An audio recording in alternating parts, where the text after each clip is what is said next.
म्हणून ब्रह्माशी युद्ध केलं. बघा दादा ताई, या कथेतून मी एक गोष्ट सांगून जाईल. माणसाकडे संपत्ती नसली चालेल, पैसा नसला चालेल, नाव नसलं चालेल, पण त्याच्या अंगी नम्रता असली पाहिजे. ज्याच्या अंगी नम्रता आहे ना, नमे तो खमे. किंवा नम्रता जर का आपल्याकडे असली, नम्र झाला होता त्याने कोंडिले अनंता. नम्रता असली पाहिजे. ज्याच्या अंगी नम्रता आहे ना, त्याची जागा कोणीच हलवू शकत नाही. जर का एखादा म्हणत असेल मी मोठा आहे, त्याला म्हणा ठीक आहे बाबा, तू मोठा, मी लहान. लहान पदवी घेतल्याच्या नंतर माणूस लहान होत नाही, महान होत असतो. स्वतः लहान म्हणण्यामध्ये माणूस लहान होत नाही. ज्याला लहान म्हणता येतं तो महान आहे. कारण जे मोठे आहेत ना, जया अंगी मोठे पण तया यातना कठीण. जो मोठा आहे ना, त्याची अंगी यातना येत. बघा, पत्राचं घर असतं आणि जेव्हा पाऊस पडतो तेव्हा त्या पत्राचा आवाज होतो का नको? मग खालचे लोक म्हणतात या पत्राला काय करायचं, खूप आवाज करतो हा. पण त्या खाली घरामध्ये राहणाऱ्या लोकांना माहिती नाही की हा पाण्याचे गाव सहन करतो ना, म्हणून आवाज करतो. जे खालचे लोक आहेत त्यांना त्रास आहे का? नाही. जो जेवढा मोठा आहे तेवढा त्याला जास्त त्रास आहे. संतांनी सांगावं की लहानपण दे का देवा, मुंगी साखरीचा रवा. लहानपण दिलं पाहिजे. मुंगी लहान आहे, काय खाते? साखर खाते. बरोबर आहे ना? हा. नम्रता माणसाकडे असली पाहिजे. ज्याच्याकडे नम्रता आहे त्या व्यक्तीला त्या पदावरून दुसरं कोणीही हलवू शकत नाही. फक्त नम्रता असली पाहिजे. सासूबाई म्हणते पुरी सगळे काम आवरते, पण तुझ्याकडनं हे काम लवकर होत नाही, सकाळी लवकर उठत नाही. आईला सांगा, आई तुमचं खरंय, उद्यापासून मी लवकर उठेन. असं जर का म्हणले ना, तुम्ही नम्रता घेतली ना, आई खुश आहे, काही लागत नाही तिथे. पण आपण कसं करतो, शब्दाला शब्द जर लागला तर भांडण होतं. आणि ज्या घरामध्ये भांडण होतं त्या घरामध्ये लक्ष्मी टिकत नाही. लक्ष्मी टिकवायची असेल तर घरातल्या स्त्रीच्या पैंजणांचा आवाज, तिच्या बांगड्यांचा आवाज आणि तिच्या जोडव्यांचा आवाज घरामध्ये झाला पाहिजे. लक्ष्मी धावत येते. हे लक्ष्मीचे 3 गुण आहेत. पैंजणांचा आवाज झाला पाहिजे, जोडव्यांचा आवाज झाला पाहिजे आणि तिच्या बांगड्यांचा आवाज झाला पाहिजे. घर शांत ठेवलं पाहिजे, भक्तिमय वातावरण ठेवलं पाहिजे. नम्रता माणसाच्या जीवनामध्ये खूप महत्वाची. मला सांगा, तुम्हाला समुद्राच्या पत्न्यांची नावं सांगता येतील का? झोपल्या का तुम्ही? नाही ना? सांगता येतील? मी सांगते. समुद्राच्या पत्नींचे नाव ऐका. गंगा, यमुना, सरस्वती, तापी, गोदावरी, नर्मदा, सिंधू, कावेरी. हे समुद्रांच्या पत्नी आहेत. आणि समुद्राच्या या पत्नी असल्यामुळे ह्या जेव्हा त्याला भेटण्याकरता जातात ना, तेव्हा सोबत काहीतरी भेटवस्तू नेतात. मग ते घरं असतील, गुरं असतील, दगड, धोंडे, आंब्याचं वण, नारळाचं वण, हे नदीमध्ये वाहून नेत असतात. कोणाकरता? आपल्या पती करता. त्याला भेटण्याकरता जायचं असतं ना. आपणही नेतो ना बाहेरवरून. मोबाईल नेतो, घड्याळ नेतो, एखादा शर्ट, टी शर्ट नेतो.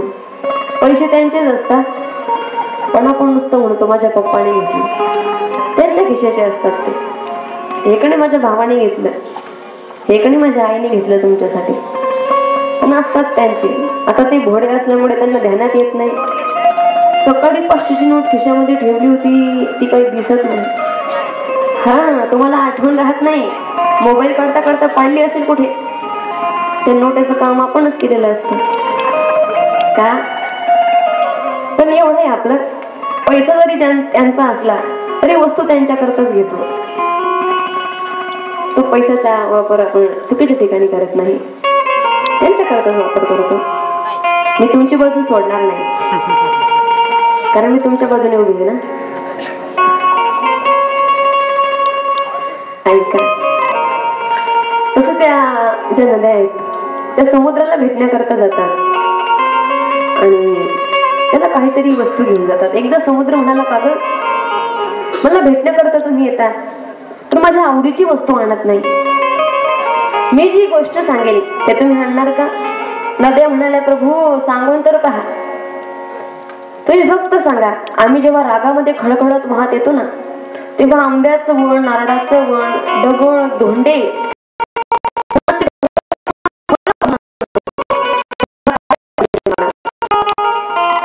समुद्र म्हणाला, मी मागेल ते आणणार. हो नक्की. म्हणजे तुमच्याच पात्रामध्ये एक लवाड म्हणून वनस्पती आहे, ती आणा. नद्या अशा शांत झाल्या. प्रभू सगळं आणू शकतो पण लव्हाडा आणू शकत म्हणजे का ग?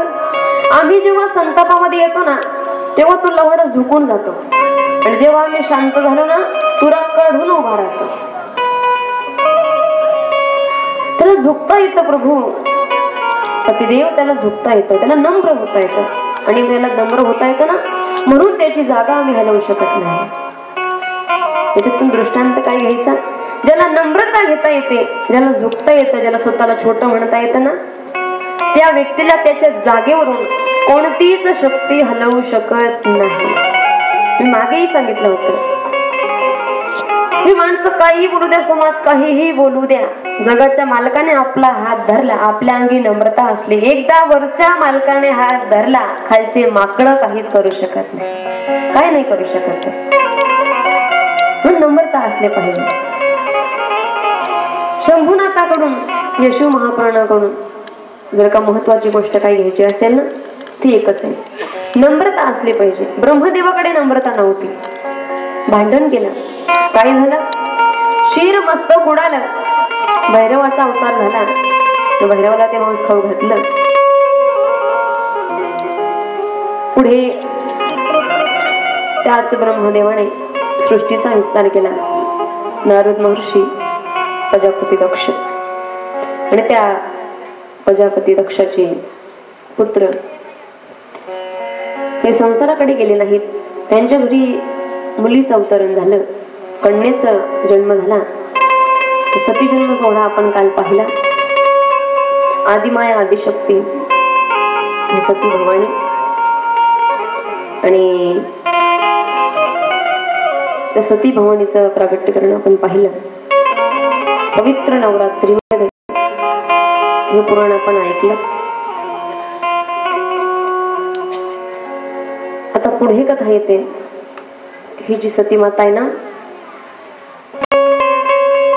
ही भगवान महादेवाची एवढी सेवा करते.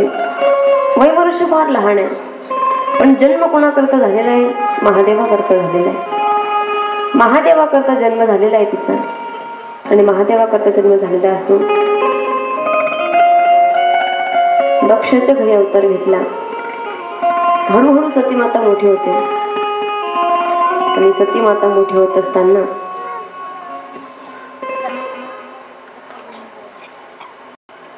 सती माता सकाळी उठल्यावर महादेवाची पूजा आहे, संध्याकाळी झोपताना महादेवाची पूजा आहे, नामचिंतन करत असताना महादेवाची पूजा, भजन करत असताना महादेवाची, खात असताना महादेवाची पूजा. सांगू तुम्हाला, जर काही शरीर त्याच आहे, त्या शरीरातला प्रत्येक भाग त्याला दिला पाहिजे. जर का 24 तासांपैकी आपण 2 मिनिटं देवाकरता काढू शकत नसू, तर हे शरीर काही कामाचं नाही, व्यर्थ शरीर आहे. ऐका, ज्या अन्नदातांनी या खतीच्या शेवटच्या दिवशी अन्नदान केलंय, अन्नदानाचं महत्व अगणित आहे. त्यांच्या नाव आपण आता ऐकू. कैलासवासी वसंत हिरामन चौधरी, कैलासवासी कमल वसंत चौधरी व सुरेश वसंत चौधरी यांच्या स्मरणार्थ श्री भास्कर वसंत चौधरी, भोजराज वसंत चौधरी, लतिका भास्कर चौधरी, सौ शोभा भास्कर चौधरी या अन्नदातांकरता एकदा जोरदार टाळ्या झाल्या पाहिजे. तो भोलेनाथ आहे ना, तो प्रत्येकाचा हिशोब ठेवतो बरं का. कोण काय करतंय, कोण माझ्या करता किती दान करतंय. अन्नदान होतं, जेवढा जास्त संख्येमध्ये अन्नदान करता येईल, जेवढा जास्त संख्येमध्ये दान करता येईल, दानाचं फार महत्व आहे. मन शुद्ध होतं, पण दान करता आलं पाहिजे. आपलं कसं आहे, आपलं मन अडकलंय पैशामध्ये, संपत्तीमध्ये, पण ही संपत्ती काही कामाची नाही. धनानी भूम पशुवश गोष्टे भार्य गृहद्वारे जनस्मशाने देहाच्युतायं परलोक मार्गे कर्मानुगो गच्छति जीवने. धन आणि धन भूमीतच आहे, जवळ नाही आपल्या, किती प्रयत्न करा येणार नाही. अग्नी दारापर्यंतच आहे. आणि हा जो समाज आहे ज्याचा आयुष्यभर आपण विचार करतो, हा फक्त स्मशानभूमीपर्यंत. आणि जी चमडी ज्याला आपण काही लावत नाही, Fair and Lovely, Ponds powder, Dove साबण, संतूर साबण, असे काही साबणाचे प्रकार आहेत. आणि ही सुद्धा सोबत येत नाही, राख होती हिची, राख चिमटभर. काही लोकांचं कसं आहे माहितीये, कितीही काही झालं तरी देवाच्या मंदिरातच जात नाही. किती काही असो, त्यांचा विश्वास नाही. महादेवाच्या मंदिरात कधी जाणार नाही, कधी त्यांची सेवा करणार नाही. एकदा पार्वतीने विचारलं, तुम्ही स्मशानामध्ये का राहता, तुम्हाला दुसरी राहायला जागा नाही का, स्मशानामध्ये का राहतात? अगं पार्वती, का राहतो सांगू तुला. हे जे काही लोक आहेत ना, मला इच्छा आहे की मला भेटण्याकरता सगळे आले पाहिजे. प्रत्येक व्यक्ती जो मी जन्माला घातला तो मला भेटण्याकरता आला. पण काहींना संसाराचा एवढा मोह चढलाय, पैशाची एवढी गुरबी त्यांच्यामध्ये आली आहे की ते मला भेटण्याकरताच येत नाही. मला अपेक्षा त्यांनी मला भेटण्याकरता आलं पाहिजे. मग मी काय करतो, स्मशानभूमीमध्ये राहतो. जिवंत असल्यावर व्यक्ती मनाने महादेवाची पूजा करतो. पण जो आकडलेला आहे, जकडलेला आहे, आकडणे आणि जकडणे ही ओळख कोणाची आहे? मुर्द्याची, जिवंत व्यक्तीची नाही. मुर्द्याची आकडायची, त्याला किती बांधा तरी सुतोडी तोडून हात बाहेर काढतो, असा मुर्दा आहे. त्याला एवढं पॅक आणि टाईट बांधावं लागतं, याची मानही हलवू नये. असं का होतं सांगू, आयुष्यभर हा ताट राहिला ना, म्हणून ही परिस्थिती आहे. पार्वती मातेला भोलेशंकर म्हणतात, सांगू तुला का स्मशानामध्ये राहतो. मला भेटण्याकरता सगळे येतात, पण जे मला भेटण्याकरता येत नाही ना, त्यांना मी बांधवून आणतो. कुठे? स्मशानभूमीमध्ये. आणि तो आला आणि त्याला लोक आणतात बांधून, की चला तू गेला नाही महादेवाच्या मंदिरात, आम्ही तुला नेतो. आम्ही तुम्हाला नेत असताना तो जर का काही बोलू लागला, जे तोंडामध्ये तुळशी पत्र देतात, तुळशी पत्र खा पण बोलू नको. तो यायचं म्हणत नसेल तर त्याला बांधून आणतात आणि सोबत लोटाही पाठवतात. पण एवढं आहे, आपण घेऊन जाताना सरळ लोटा घेऊन जातो, त्याच्यावर उलटा मारलेला असतो. लोटा घेऊन जा, अर्पण कर जल आणि जीव सोड. जे जात नाही ते बांधून नेतात. आणि म्हणून मला स्मशानभूमी आवडते. का हो प्रभू, ठीक आहे, खूप शृंगार करण्याकरता वस्तू आहेत, पण तुम्ही रुद्राक्ष का घालतात, अंगाला भस्म का लावतात? पण सांगू तुला, जेव्हा तुझा आणि माझा वियोग झाला होता ना, तेव्हा मी रडलो होतो. पण तेव्हापासून रुद्राक्ष झाड तयार झालं आणि मी तुझ्या करता रडलो. आणि म्हणून ते रुद्राक्ष गळ्यामध्ये धारण करतो. आणि भस्म सांगू तुला, जेव्हा प्रेत नेतात, महादेव आणि पार्वती दोघी त्या ठिकाणी उभे असतात आणि प्रेत नेत असताना आपण एक वाक्य म्हणतो, काय? राम नाम सत्य है, राम नाम सत्य है, राम नाम सत्य है. महादेवाला राम शब्द फार प्रिय आहे. महादेवाचं प्रभू रामचंद्रांचं एवढं घट्ट नातं आहे, तुम्हाला रोज सांगण्याचा प्रयत्न करते मी. रामनवमी आहे आणि म्हणून ही शिव महापुराण आहे. त्यांच्या ज्ञानाची, त्यांच्या प्रेमाची भर दुसरं कोणीच करू शकत नाही.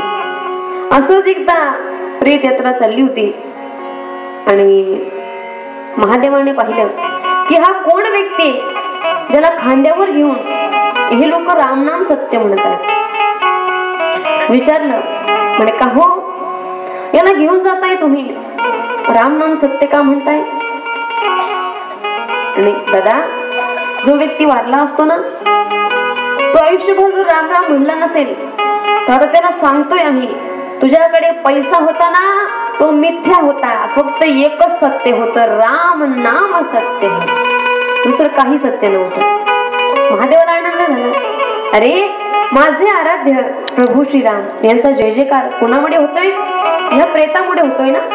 या प्रेतामुळे त्या रामचंद्रांचा जय जयकार होतोय, तर ह्या प्रेताची भस्म मी माझ्या अंगाला लावे, कारण माझ्या आराध्याची याच्यामुळे जय जयकार होतोय, याच्यामुळे नामचिंतन होतंय ना, तर हा केवढा पवित्र आहे की याच्यामुळे राम नाम सत्य, राम शब्द मला ऐकायला मिळतोय. आनंदाने प्रभू ती भस्म आपल्या अंगावर लावतात. पण अजून एक काशीला पाहतो मी, चिता भस्मच महादेवाला चढत असते, दुसरे नाही. चिता भस्म तिथे मरण येण्याकरता लोक वाट पाहतात. वाट काशीमध्ये मरण आलं पाहिजे. किती लोक गेलेत बरं काशी? हात वरती करा. जे गेले नसतील त्यांना आपण नेऊ. मे महिन्याच्या शेवटच्या आठवड्यामध्ये काशी आपण नेणार आहोत. जीवन जगत असताना एकदा काशी विश्वनाथ दर्शन करा. तिथे गेल्याच्या नंतर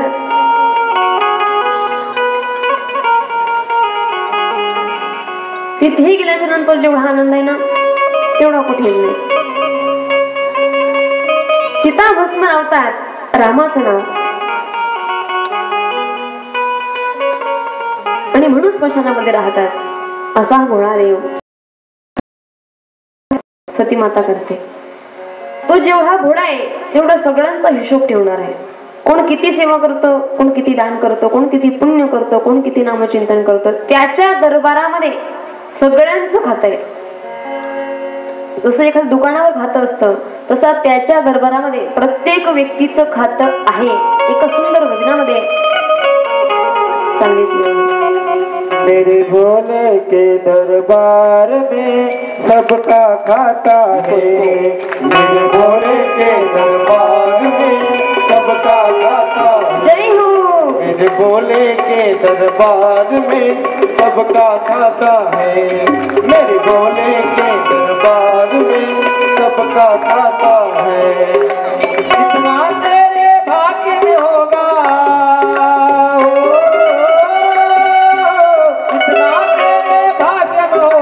उतना ही फल पाता.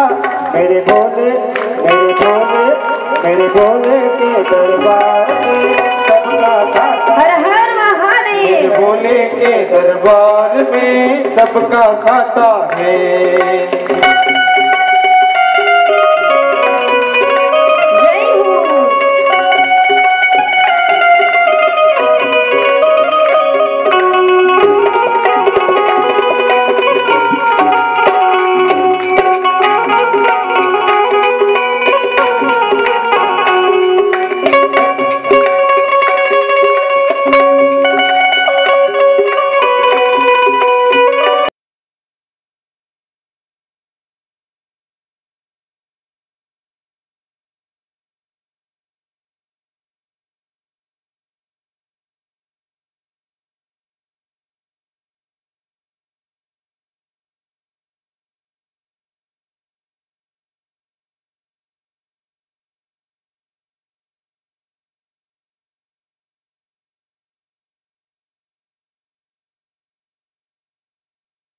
चाहे अमीर हो चाहे गरीब हो उनको एक समान, सबकी बिगड़ी वही बनाए,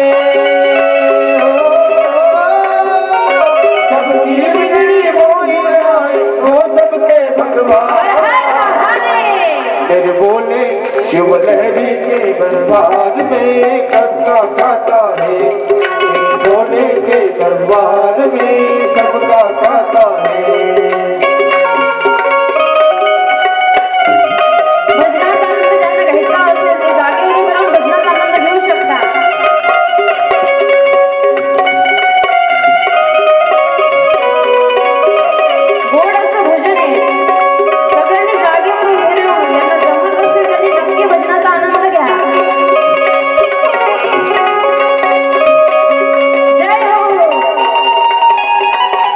हर हर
तैयार।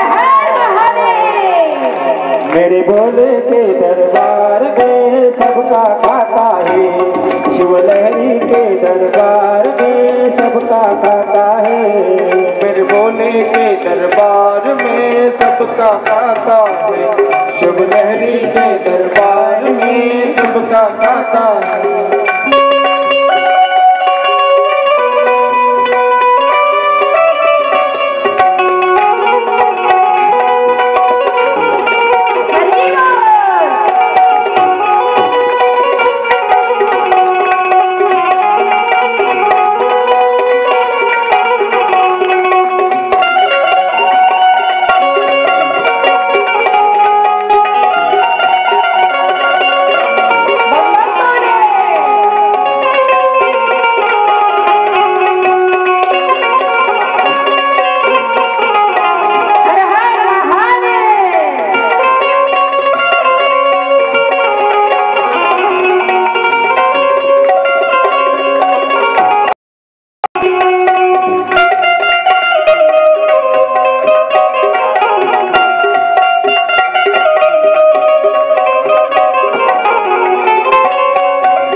भगवान छुपा है मानव तू पहचान, मानव तू पहचान। भगवे में भगवान छुपा है मानव तू पहचान, मानव तू पहचान। नकली रंग से कपड़े लगावे, नकली रंग से कपड़े लगावे, साधु नहीं से। मेरे भोले के दरबार में सबका खाता है, शिवलहरी के दरबार में सबका खाता है। मेरे भोले के दरबार में सबका खाता है, शिवलहरी के दरबार में सबका खाता है।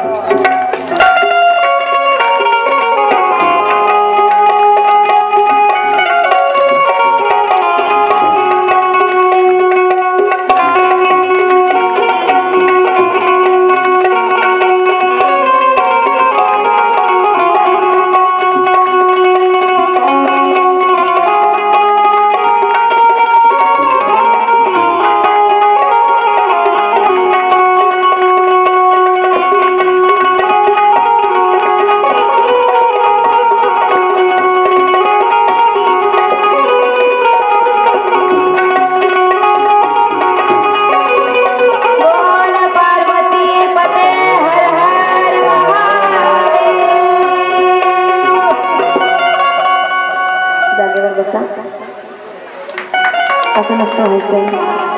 एकदा त्या महादेवाचं नामचिंतन करायचं. श्री शिवा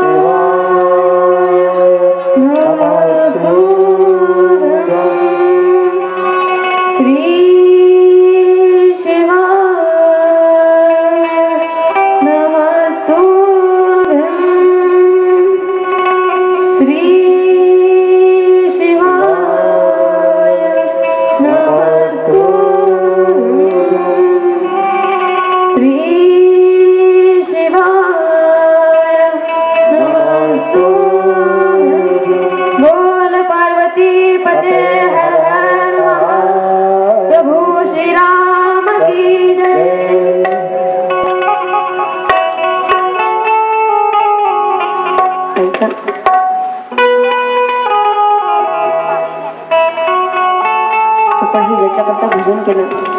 मला सांगा, तुम्हाला असा कधी प्रश्न पडलाय का की जेव्हा आपण हे हर हर महादेव म्हणतो, हात उंच करतो, त्याचा अर्थ काय बरं?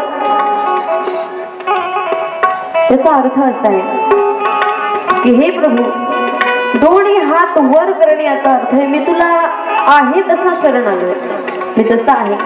पापी असू द्या, माझं मन वाईट आहे, चुकीचे कर्म माझ्याकडून झालेले, तुझी सेवा झालेली नाही, पण आता मी तुला शरण आलेलोय, तर माझे दुःख यातना सगळं हर हर हर महादेव. म्हणजे दुःख यातना कष्ट जेवढा त्रास मला ना त्या सगळ्यांचं हरण कर आणि मला सुख दे. याच्याकरता असे वर हात करून हर हर महादेव. तुम्ही चित्रपट पाहिला असेल, पिक्चर पाहिलाय ना? पिंपरूड पाहिला ना चित्रपट? त्यामध्ये जो चोर असतो त्या चोराला जे पोलीस पकडतात ते काय सांगतात त्याला? हँड्सअप, म्हणजे हात वर करा, तुम्ही गुन्हेगार आहात, हात वर करा सांगतात का नको? तसे आपणही कडत ना कडत चूक झालेले आपल्याकडून, आणि त्या चुकांचं आपण प्रायचित्त म्हणून देवाला सांगतो, देवा हम तुझे शरण आए हैं, अब मेरी नैया तुम किराना लगाओ, तुम किनारे लगाओगे तो ही मेरी नैया पार होगी. अजब है भोलेनाथ ये दरबार तुम्हारा, दरबार तुम्हारा. अजब है भोलेनाथ जी दरबार तुम्हारा, दरबार तुम्हारा. अजब है भोलेनाथ ये दरबार तुम्हारा, दरबार तुम्हारा. अजब है भोलेनाथ ये दरबार तुम्हारा, वेगळा दरबार आहे त्याचा, अजीब गरीब दरबार आहे. अजब है भोलेनाथ दरबार तुम्हारा, दरबार तुम्हारा. अजब है भोलेनाथ दरबार तुम्हारा, दरबार. सांगू किती वेगळं आहे, याला भूताने भजलं. प्रेत नित करे चाकरी, भूत प्रेत नित करे चाकरी, सबका यहाँ गुजारा. अजब है भोलेनाथ जी दरबार तुम्हारा, दरबार तुम्हारा. अजब है भोलेनाथ जी दरबार तुम्हारा, दरबार. भजन निरखून ऐका, भेद प्रेत सर्व चाकरी करते, भूत पिशाच वाईट मनाचा व्यक्ती असू द्या, पाप केलेलं असू द्या, चुकीचं कर्म असू द्या, त्याचा दरबारच वेगळा आहे. हर हर महादेव.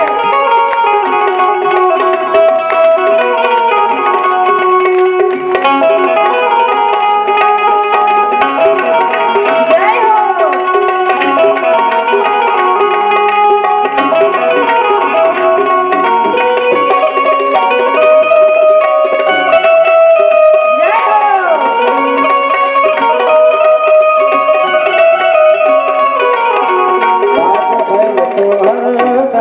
एक जगह पर नाचे, आज बैल तो हरदम एक जगह पर नाचे. कभी न एक दूसरे से बुरी नजर से ताके, हो कभी न एक दूसरे से बुरी नजर से ताके. कहीं नहीं है देखा हमने ऐसा गजब नजारा, कहीं नहीं ना देखा हमने ऐसा. गजब हर हर महादेव. भोलेनाथ ये दरबार तुम्हारा, दरबार तुम्हारा. अजब है भोलेनाथ जी दरबार तुम्हारा, दरबार तुम्हारा. अजब है भोलेनाथ जी दरबार तुम्हारा, दरबार तुम्हारा. खूप वेगळा दरबार आहे द्यायचा. श्रीमंत गरीब पाहत नाही, त्याच्याकडे किती पैसा आहे हे पाहत नाही बरं, त्याची श्रद्धा किती आहे हेच पाहतो. भूतांनी त्याला भुजावं, प्रेतांनी भुजावं, माणसाने भुजावं.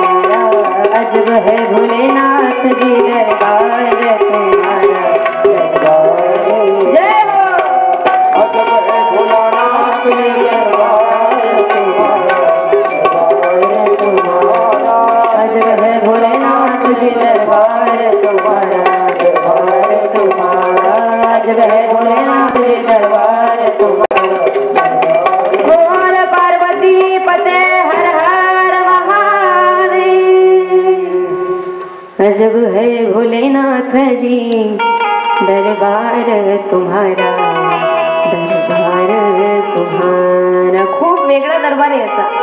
गरीब श्रीमंत उच्च नीच काही पाहत नाही. सम भावना ज्याच्या अंतकरणामध्ये असा हा देव आहे आणि त्या देवाची पूजा सतीमाता करते. आहे का? काही लोक वेळोवेळी आजारी पडतात.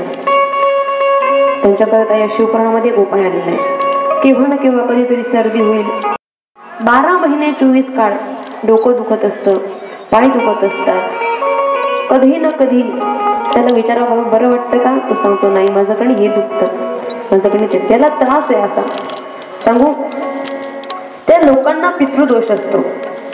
खायला सगळं काही आहे पण पचत नाही, पितृदोष आहे. अपत्यांची समस्या आहे. दाम्पत्य दोघींचं शरीर चांगलं आहे पण अपत्य होत नाही, पितृदोष आहे.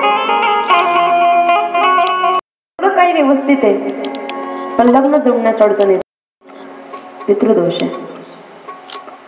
काही लोक म्हणतात अगोदर कसं होतं, कष्ट करत होतो तर खायला मागत होतो, आता सगळं काही आहे पण पचत नाही, याला पितृदोष आहे. जो व्यक्ती सतत आजारी पडतो ना, त्याच्याकरता या शिव महापुराणामध्ये एक उपाय आलेला आहे. त्या व्यक्तीने शिवरात्री एक पर्याय करायचा. महाशिवरात्री असते उत्तम गोष्ट आहे, पण आता महाशिवरात्री वर्षातून एकचदा येत असते. त्याच्यामुळे शिवरात्रीच्या दिवशी जो व्यक्ती सतत आजारी पडतो त्या व्यक्तीच्या अंगावरून 7 बोर माहितीत ना, ते 7 बोर उतरवून महादेवाला दुपारी 12 वाजता अर्पण करा. शिवरात्रीच्या दिवशी दुपारी 12 वाजता हे 7 बोर त्याच्यावरून उतरवून महादेवाला अर्पण करा.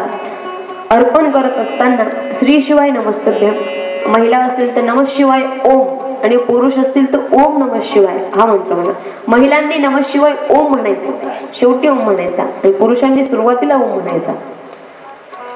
आणि तेही जमत नसेल तर मग ओम त्र्यंबकम यजामहे सुगंधिं पुष्टिवर्धनम उर्वारुकमेव बंधनान् मृत्युर्मुक्षीमामृतात् हा मंत्र म्हणायचा. नाहीतर काही जमत नसेल, नुसतं शिव शिव जरी म्हटलं, भोलेनाथ शिवशंकर जरी म्हटलं तरी 3 महिन्यामध्ये जो रोग झालेला आहे ना तो पूर्णतः संपतो. पण हा उपाय कधी करायचा? शिवरात्रीच्या दिवशी दुपारी 12 वाजता 7 बोर जो व्यक्ती आजारी त्याच्या अंगावर उतरवून महादेवाला एकच प्रार्थना करायची, महादेवा हे जे उपाय आहेत ना हे फलद्रुप्त होतात, पण त्याच्या अगोदर मनामध्ये श्रद्धा असली पाहिजे. ज्याच्या अंतकरणात श्रद्धा रुजू आहे, त्याच्या अंतकरणामध्ये महादेवाने जागा घेतलेली भक्तीची ज्योत पेटवलेली ना, त्याच व्यक्तीकडून ते सफल होत असत. म्हणून ऐका, हा उपाय आपण केला पाहिजे. त्याचबरोबर बेलाचं जे झाड आहे ते झाड जर का एका व्यक्तीने लावलं तर किती पुण्य सांगू तुम्हाला. एक बेलाचं वृक्ष जर का एका व्यक्तीने लावलं तर 1000 शिव मंदिर बांधल्याचं पुण्य मिळतं. किती? 1000 शिव मंदिर बांधल्याचं पुण्य एक बेलाचं झाड लावलं तर. त्या बेलाच्या झाडाला एक प्रदक्षिणा केली, जे झाड आपण लावलंय त्याला मोठं केलं आणि त्यांनी जर का एक प्रदक्षिणा केली तर आपल्याला जेवढे तीर्थ भारतामध्ये तेवढ्या तीर्थांचं पुण्य मिळतं. असं हे बेलाचं झाड आहे. त्या बेलाच्या झाडावर हे 3 पानानेलं बेल असतं. जो व्यक्ती अतिशय दुःखी आहे, त्याला वाटतंय की आता मी हरलेलो आहे, पैसा नाहीये, फार गरिबी आलेली आहे, लेकरांकडे लक्ष दिलं जात नाही, लेकरं ऐकत नाही, भरपूर कष्ट करतोय पण कष्टाला यश नाही. त्या व्यक्तीने त्या बेलाच्या पानावर, त्याच बेलाच्या पानाची दांडी असते ना, हे बेलाचं पान आहे बरोबर. याची ही जी दांडी आहे, या दांडीने ह्या पानांवर 108 टिपके ठेवायचे, लाल कुंकूचे 108 टिपके या बेल पानावर. आणि या बेल पानावर ठेवत असताना प्रत्येक टिपक्याला श्री शिवाय नमस्तुभ्यम म्हणायचं आणि तो टिपका ठेवायचा. अशी किती? लाल चंदनाचे 108 टिपके ठेवा आणि ते बेलाचं पान महादेवाला अर्पण करा. खचून गेलेला जो व्यक्ती आहे त्याचं मन हृदय त्याला साथ देत नाही. कठीण परिस्थिती आहे, अतिशय दुःख त्याला होतंय, सहन होत नाही, हृदयामध्ये धडधडत आहे की आता पुढे काय होणार, योग्य होणार का योग्य होणार. त्या व्यक्तीने हा पर्याय करा. या शिव महापुराणामध्ये आलेला प्रत्येक पर्याय तुमच्यापर्यंत पोहोचवण्याचं कार्य मी करेल, कारण हे शिवपुराण त्याच्याकरताच आहे. ही शिव महापुराण हे तुमच्या कल्याणाकरताच आहे. श्रीराम मंदिर ट्रस्ट यांनी मला तुमचं कल्याण व्हावं याच्याकरता या ठिकाणी बोलवलंय. माझा सांगण्याचा अर्थ एकच येता येईल की महादेवाला जेवढं श्रद्धेने भजता येईल तेवढं श्रद्धेने भजा, तो महादेव आहे. श्रद्धेय पंडित प्रदीपजी मिश्रा यांनी तर इथपर्यंत सांगितलंय की या महादेवाला बेल वाहत असताना यामध्ये 3 देवांचं वास्तव्य आहे, ब्रह्मा, विष्णू आणि महेश. या तिन्हांचं वास्तव्य. आणि ही जी मधली दांडी आहे ना, इथे पार्वती आहे आणि इथे 33 कोटी देव आहेत. आणि असं हे बेलपान महादेवाला असं अर्पण करायचं. जे टिपके ठेवले असतील ना ते अशा अर्पण करायचे. जेवढं नियमाने तुम्हाला महादेवाची पूजा करता येईल तेवढं लवकर तो प्रसन्न होईल, कारण तो भोळा आहे. सती माता देवाची भक्ती करता आणि भक्ती पाहून ब्रह्मदेवाला आनंद झाला. ब्रह्मदेव भगवान शिवाकडे गेले, म्हणाले प्रभू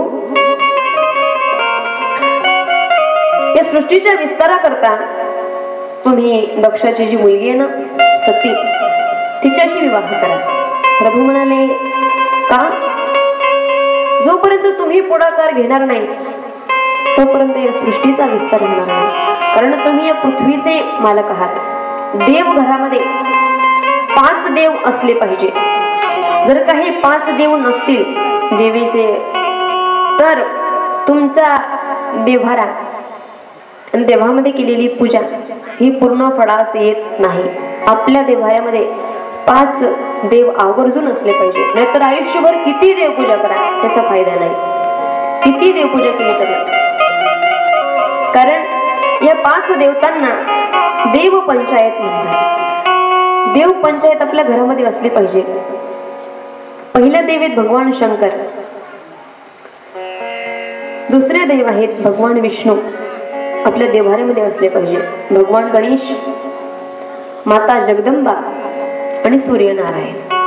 किती? 5 देवता आपल्या देव्हाऱ्यामध्ये असले पाहिजे.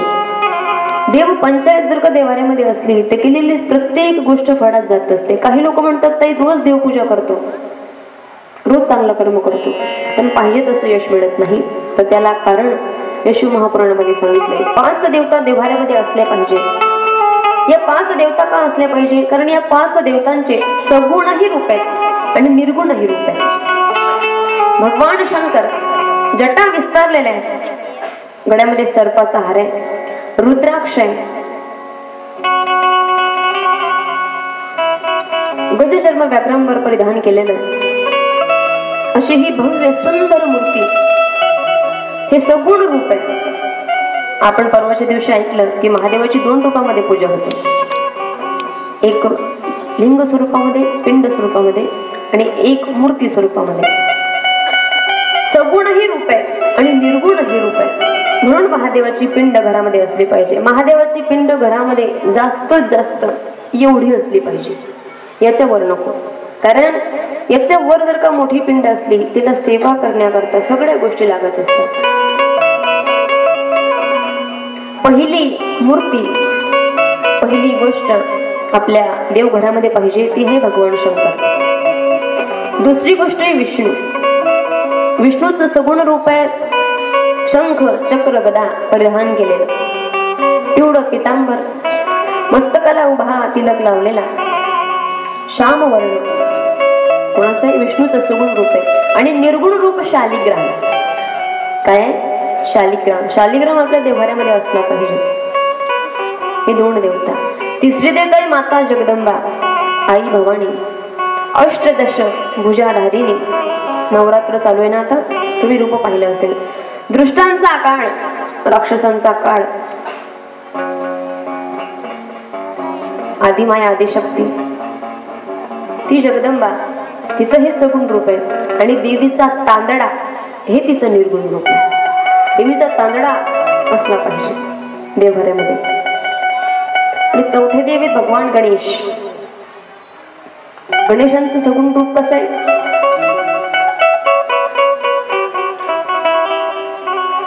वाकडी सोंड आहे, सुटलेल्या पोटाचा आहे, तुटलेल्या दाताचा आहे, लालबुंद असा हा गणेश आहे. हे त्याचं सगुण रूप आहे. आणि निर्गुण रूप आहे सुपारी. सुपारी त्याचं निर्गुण रूप आहे. म्हणून आपल्या देवघरामध्ये पहिली देवता शंकर भगवान, दुसरी देवता भगवान विष्णू, तिसरी देवता माता जगदंबा आणि चौथी देवता भगवान गणेश आणि पाचवे देवता हे सूर्यनारायण. 7 घोड्यांचं ज्यांचं वाहन आहे, अतिशय तेजोमय ज्यांचं स्वरूप आहे, असे असणारे भगवान सूर्यनारायण. आणि त्यांचं निर्गुण रूप आहे आकाशामध्ये लालबुंद असलेला ते वर्तुळ, त्यांच्या त्या लहरी, हे त्यांचं निर्गुण रूप आहे. या पाचही देवता पंचमहाभूतांच्या देवता आहेत. आणि म्हणून हे देव पंचायत घरामध्ये असले पाहिजे. पहिलं काय? भगवान शंकर, दुसरं विष्णू भगवान, तिसरं माता जगदंबा, चौथं गणेश भगवान आणि पाचवं सूर्यनारायण. सूर्यनारायणाचे गोल चक्र आपल्या देव मंदिरात असलं पाहिजे. सूर्य महाराजांचं गोल चक्र नसेल तर आपली कुलदेवता, कुलदैवत यांचा फोटो असला पाहिजे. इतर तुम्ही मग देवी देवता ठेवू शकता. हे 5 देवता हे 5 पंचभूतांचे बनलेले आहेत. जसं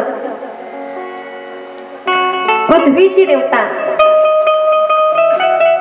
हे भगवान भोलेनाथ आहे. जलाची देवता श्री गणेश आहे. आकाशाची देवता भगवान विष्णू आहे. अग्नीची देवता ही माता जगदंबा आहे. तसंच या पंचमहाभूतांनी बनलेली वायूची देवता सूर्यनारायण. आणि म्हणून या 5 देवता आपल्या देवाऱ्यामध्ये असल्या पाहिजे. म्हणजे सांगण्याचा अर्थ एकच आहे की जेवढी श्रद्धायुक्त अंतकरणाने महादेवाची पूजा आपल्याला करता येईल तेवढ्या अंतकरणाने केली पाहिजे. इथे बसून ऐकलेले उपाय हे जर का हृदयापासून ऐकले तर याचं फळ 100% मिळणार.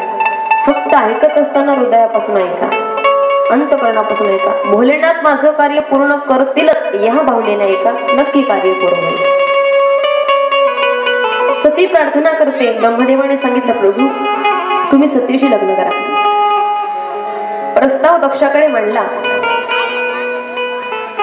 महादेवांनी होकार दिला.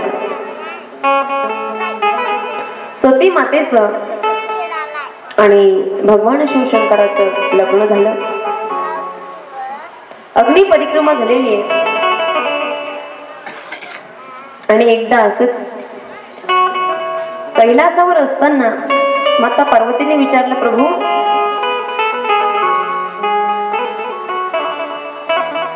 आपला हा वियोग खूप काळापासून होता, आज आपलं मिलन झालं, मला खूप आनंद झाला. ज्याची भक्ती आपण करतो ना तो जर का साक्षात समोर उभा राहिला तर किती आनंद होतो. तेवढा आनंद पार्वतीला झाला. काही दिवसानंतर एका सभेमध्ये काय झालं, जो प्रजापती दक्ष आहे ना तो प्रजेचा पती आहे याचा त्याला गर्व झाला. आणि एका सभेमध्ये भगवान महादेव हा दक्ष येत असताना उठून बसले नाही, उठले नाही. आणि म्हणून त्या दक्षाला राग आला. हा माझा जावई आहे, मी प्रजापती आहे आणि हा मला पाहून उठला नाही, मला सन्मान दिला नाही. भोले बाबांचं कसं आहे, जिथे बसले तिथे समाधी लागते, जिथे बसले तिथे समाधी. ताई हो तुम्हाला विनंती आहे, बघा महादेवाच्या मंदिरात नक्की जा, त्याला जल अर्पण नक्की करा. पण जल अर्पण करत असताना वेळेचं भान ठेवा. तो सकाळी 2 वाजता आणि 3 वाजता महादेवाच्या मंदिरात जायचं. महादेव योगी समाधीमध्ये असतात. मी सांगितलं ना तुम्हाला, पहले प्रहर हर कोई जागे, दुसरे प्रहर भोगी, तिसरे प्रहर जागे तस्कर, चौथे प्रहर योगी. भगवान महादेव योगी. 4 प्रहरानंतर जागी होत असतात. आपण जर का 2 वाजता 3 वाजता महादेवाच्या मंदिरात गेलो, आपल्या अंगावर जर का 2 वाजता कोणी थंडगार पाणी टाकलं, आपल्याला कसं होतं? तसं महादेवालाही होतं. महादेव म्हणाले, कीर्तिताई तुम्ही शिवमहापूर्ण करतात बरोबर आहे, लोकांनी एवढं मनावर घेतलं, सकाळी 3 वाजता मला ओलं करण्याकरता येतं. हिवाळ्यामध्ये तसंच, उन्हाळ्यामध्ये तसंच, पावसाळ्यामध्ये तसंच. सांगाव तुम्ही काय? म्हटलं बोले बाबा चिंता करू नका, मी आज कथेमध्ये सांगणार आहे की देवाला जल अर्पण करण्याकरता जा, पण सकाळी 3 वाजता जाऊ नका, 4-5 वाजेच्या नंतर जा.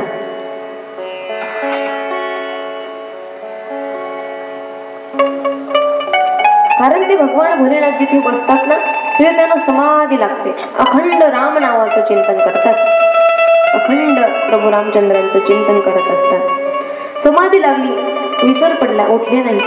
दक्षाला राग आला. दक्षाने यज्ञ करायचं ठरवलं. त्या यज्ञामध्ये सगळ्या देवी देवतांना बोलवलं, पण महादेवाला आणि सतीला बोलवलं नाही. सती दक्षाची आवडती मुलगी होती, तिच्याकरता देवीचं तप केलं, पण त्याच सतीला बोलवलं नाही. आपल्या माहेरी एखादं काम असू द्या आणि त्या कार्याला, त्या लग्नाला आपल्याला नका बोलवू द्या. आपली केवढी खटपट होते. माझ्या बापाचं घर मला बोलवलं नाही, माझ्या भावाचं लग्न मला बोलवलं नाही, सत्यनारायणची पूजा मला बोलवलं नाही, मला खंत वाटते. पार्वती आली शंकर महादेवाकडे. सती माता म्हणतात, प्रभू चला ना, माझ्या वडिलांकडे येत नाही, आपण जाऊ. प्रभू म्हणाले, सती तुला आमंत्रण आहे का? म्हणाले, मग का जाते? बघ सती, काही ठिकाणी आमंत्रण असल्यावर जायचं, काही ठिकाणी आमंत्रण नसेल तर जायचं नाही, आणि काही ठिकाणी आमंत्रण नसेल तरी जायचं. काही ठिकाणी आमंत्रण असेल तरच जायचं. लग्न, साखरपुडा, सोयरी जुळवणे या गोष्टीला आमंत्रण असेल तरच जायचं, नाहीतर जायचं नाही. अपमान होतो, त्रास होतो माणसाला. दुसरे, आमंत्रण असलं तरी जायचं कुठे? 10व्याच्या जेवणाला. ओ बचत गट कुठे? 10व्याच्या जेवणाला. लक्षात नाही. नसलं तरी जायचं नाही. आणि तिसरं, आमंत्रण नसलं तरी जायचं कुठे? कथा, कीर्तन, हरिपाठ, ग्रंथांचं पारायण, अशा ठिकाणी आमंत्रण नसेल ना तरी आवर्जून जायचं. भगवान म्हणाले, सती आमंत्रण आहे का तुला? नाही प्रभू. का जातेस? प्रभू मला जायचंय. ऐक, गेलीस तर तुला त्रास होईल, ऐक तू माझं.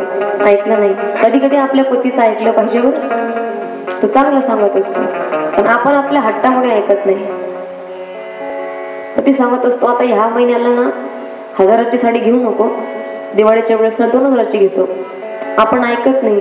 साडी घेण्याकरता गेलो, जी साडी आणली ती साडी जर का शेजारचीला आवडली नाही तर आपण म्हणतो, बाई नंतर तरी घेतली असती. हे बरोबर सांगत होते, बरोबर आहे ना? हा, कधी कधी पतीचं ऐकलं पाहिजे. सती मातेने ऐकलं नाही महादेवाचं. महादेव या ग्रंथातून सांगण्याचा प्रयत्न करताय की मी जे जे सांगेल ते ऐका, ते तुमच्या भल्या करताय. मी जे जे बोलण्याचा प्रयत्न करेल या ग्रंथातून सांगेल ना ते ऐका, तुमच्या फायद्याचं, नाही तर तुम्हाला जग त्रास देईल. या जगाचा नियम आहे महाराज. चांगल्या व्यक्तीला त्रास आहे, जो चांगला आहे त्याला त्रास आहे, जो वाईट आहे त्याला त्रास नाही. तर लोक डोक्यावर घेतात, पण जो चांगला आहे ना त्याला त्रास देतात. त्याची पायमल्ली होते. चांगल्याला त्रास आहे, जास्त कष्ट करतो, जास्त देवदेव जरी करत असला तरी लोक त्याला नाव ठेवतात, याला काही काम नाही. उठसूट महादेवाच्या मंदिरात, उठसूट कठेला, उठसूट देवाचं भजन. पण ऐका, ज्याने महादेवाचं ऐकलं नाही त्याला काय फळ भोगावं लागतं हे ऐका तुम्ही. माता सती ऐकलं नाही महादेवाचं, निघाली, दक्षाच्या घरी गेली. लाडकी मुलगी होती सती. पतीला कोणी विचारत नाही, कोणीच विचारत नाही तिला. आईला सांगते, आई बोल ना माझ्याशी. आई बोलत नाही. बाबांकडे जाते, बाबा बोला ना माझ्याशी. ज्या सतीने जन्म घ्यावा घरी त्याच्याकरता दक्षाने तोप केलं होतं, त्या सतीकडे पाहत नाही. तिला राग आला. तुझ्याशी बोला ना बाबा, तुम्ही का निमंत्रण पाठवलं नाही आमच्याकडे? दक्ष म्हणतात, पुरी तुला जर का मी हवा असेल तर तू आता कैलासावर परत जाऊ नको, इथेच थांब. तू परत तुझ्या पतीकडे जाऊ नको. कोण सांगतोय असं? दक्ष सांगतो. सती महादेवाची भक्त होती, महादेवाची निंदा सहन झाली नाही. जो महादेवाचा भक्त आहे ना त्याला निंदा सहन होत नाही, महादेवाची नाही सहन. ज्याने श्रद्धायुक्त अंतःकरणाने महादेवाची पूजा केली, या भरणाथाची पूजा केली, त्याला महादेवाची निंदा सहन होत नाही. सतीने सांगितलं, बाबा मी जन्म घेतला पाहिजे याच्याकरता तुम्ही तप केलं होतं, आज माझा अपमान झाला.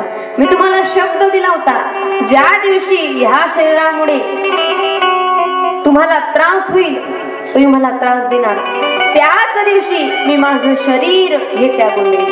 यज्ञ चालू होता आणि त्या यज्ञामध्ये सती माता धावत गेल्या आणि यज्ञामध्ये उडी टाकली. महादेवाचं ऐकलं नाही म्हणून हे फळ मिळालं. जे व्यक्ती महादेवाचं ऐकत नाही ना तिला हे फळ मिळत. सती मातेचं उदाहरण आहे. महादेव सांगतात, बाबाने सत्य बोला.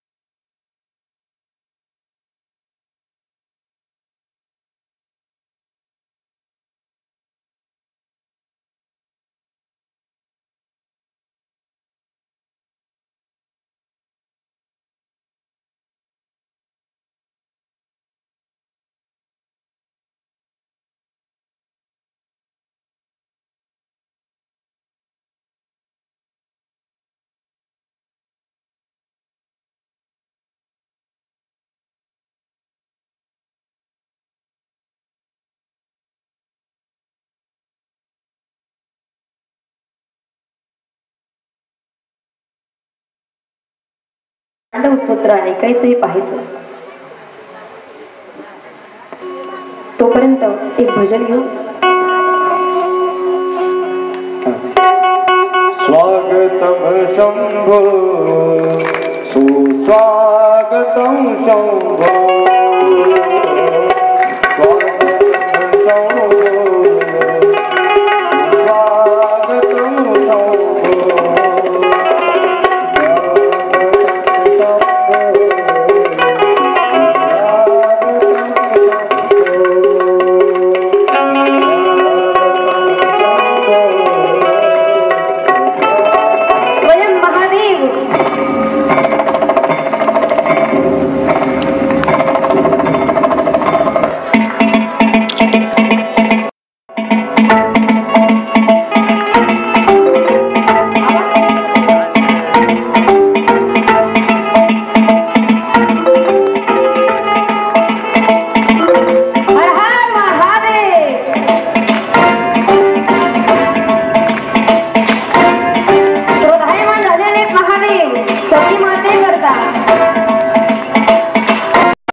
सगळ्यांचा जय जयकार करायचा सगळ्यांनी.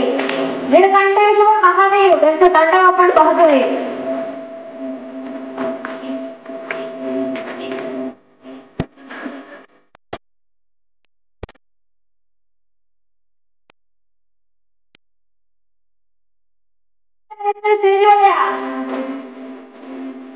महादेवाने स्टेजवर यायचंय.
डम डम डम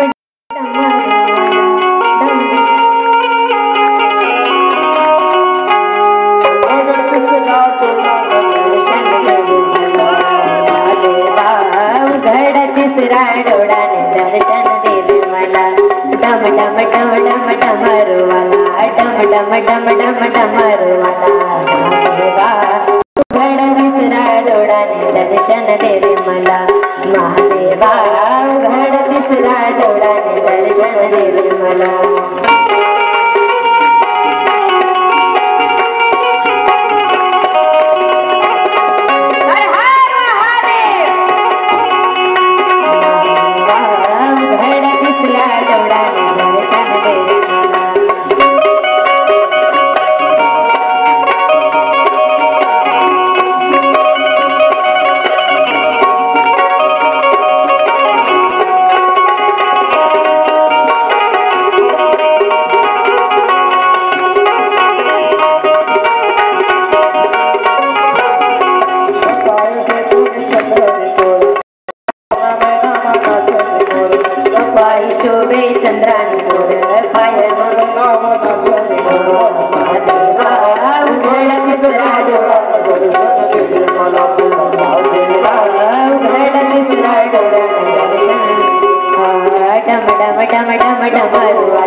महादेव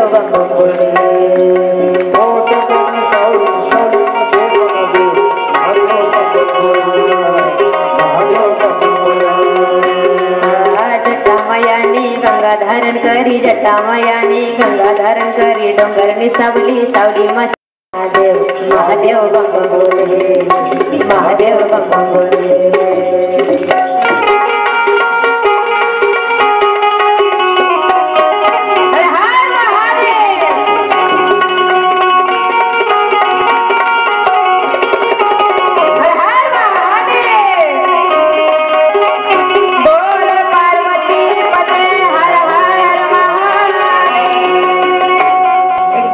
नीलकंठेश्वर महादेवांकरता जोरदार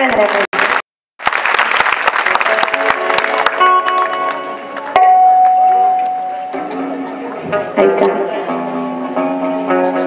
सती मातेने अग्नीमध्ये उडी घेतली आणि महादेवांचं सती मातेवर भरपूर प्रेम त्या प्रेमापोटी महादेव तांडव करतायत भगवान भोलेनाथाला कळत नाही की जे महादेव आज यांनी तांडव केलं त्यांना लवकरच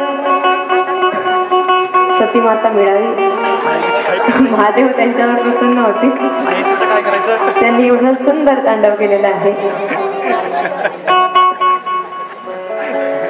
ऐका महादेव तांडव करतायत तांडव शांत करण्याकरता दक्ष प्रजापती विनोंड्या करतायत महादेव आता महादेव जाऊ शकतात एकदा अजून एकदा टाळ्या वाजवून त्यांचं स्वागत करा जय शिव शिव बोलो जय महादेव बोलो जय शिव शिव बोलो जय महादेव बोलो जय शिव शिव बोलो जय महादेव बोलो जय शिव शिव बोलो जय महादेव बोलो जय शिव शिव बोलो जय महादेव बोलो जय शिव शिव बोलो जय महादेव बोलो जय शिव शिव बोलो जय महादेव बोलो जय शिव शिव बोलो जय महादेव बोलो बोल पार्वती पते हर हर महादेव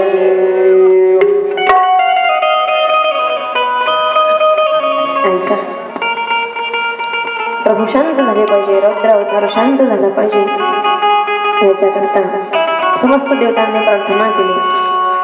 हे कैलास राणा शिवचंद्र मोडी फणेंद्र माथा मुगटी जडाडी कारुण्य सिंधू भव दुःख हारी तुझ वीण शंभो मज कोण काय रवींद्र दावाण पूर्ण वाढी स्वतेज नेत्रात मिरवग जोडी ब्रह्मांड निशा मदनांतकारी तुझ वीण शंभो मज कोण तारी जटा विभूती उटी चंदनाची कपालमाला कृत गौतमीची पंचानना विश्व निवांतकारी तुझ वीण शंभो मज कोण तारी. देवतांनी प्रार्थना केली. महादेव शांत झाले. पण सतीचा वियोग झाल्यामुळे महादेव जसे समाधीला बसले हजारो वर्ष लोटली गेली पण महादेव समाधीवरून उठत नाही. जे कार्य हातामध्ये घेतलं होतं सृष्टीचा विस्तार करायचा ते कार्य पूर्णत्वाला गेलं नाही. आणि ह्याच सतीचा अवतार पुढे हिमालय राज्याच्या घरी झाला.